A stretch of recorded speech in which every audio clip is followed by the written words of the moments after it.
गवार बघा आपण छान असे स्वच्छ पाण्याने धुवून घेऊया आणि नंतर गवारीचा देठाचा भाग आणि पुढचा भाग काढून गवारचे आपण छान असे 2 तुकडे करून गवार छान असे निवडून घेणार आहोत। या पद्धतीने मी सर्व गवार छान असे निवडून घेते आणि नंतर आपण गवार एक 5 मिनिट पाण्यामध्ये भिजत ठेवून देणार आहोत। नंतर आपण बघा मिक्सरच्या भांड्यामध्ये 2 चमचे किसलेलं खोबरं आणि 7 ते 8 लसूण पाकळ्या घालून त्याचं छान असं वाटण बनवून घेऊया।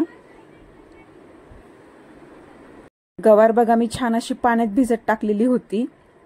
आता आपण गरम कढईमध्ये 1 चमचा तेल घालून घेऊया आणि यामध्ये नीट केलेली गवार घालूया आणि थोडंसं मीठ घालूया आणि एक 5 ते 10 मिनिट आपल्याला गवार छान अशी तेलावरती परतून घ्यायची आहे। झाकण ठेवून एक 5 मिनिट परतून घेतली तरी चालेल। गवार बघा छान अशी परतली गेलेली आहे। आता आपण ते एका ताटामध्ये काढून घेऊया।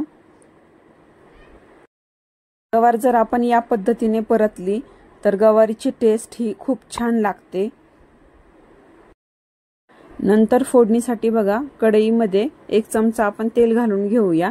यामध्ये 1 चमचा मोहरी, 1 चमचा जिरे, अर्धा चमचा हळद आणि 1 मोठा चमचा तिखट, अर्धा चमचा लाल मिरची पावडर आणि आपण बारीक केलेलं जे वाटण होतं ते वाटण आपण यामध्ये घालून घेऊया आणि छान असं परतून घेऊया।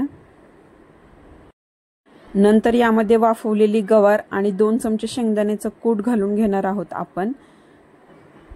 सर्व मिश्रण आपण छान असं एकजीव करून घेऊया। नंतर आपण यामध्ये बघा 1 ग्लासभर हलकसं कोमट पाणी घालून घेणार आहोत आणि एक झाकण ठेवून एक 5 ते 10 मिनिट गवारची भाजी आपण छान अशी शिजवून घेऊया।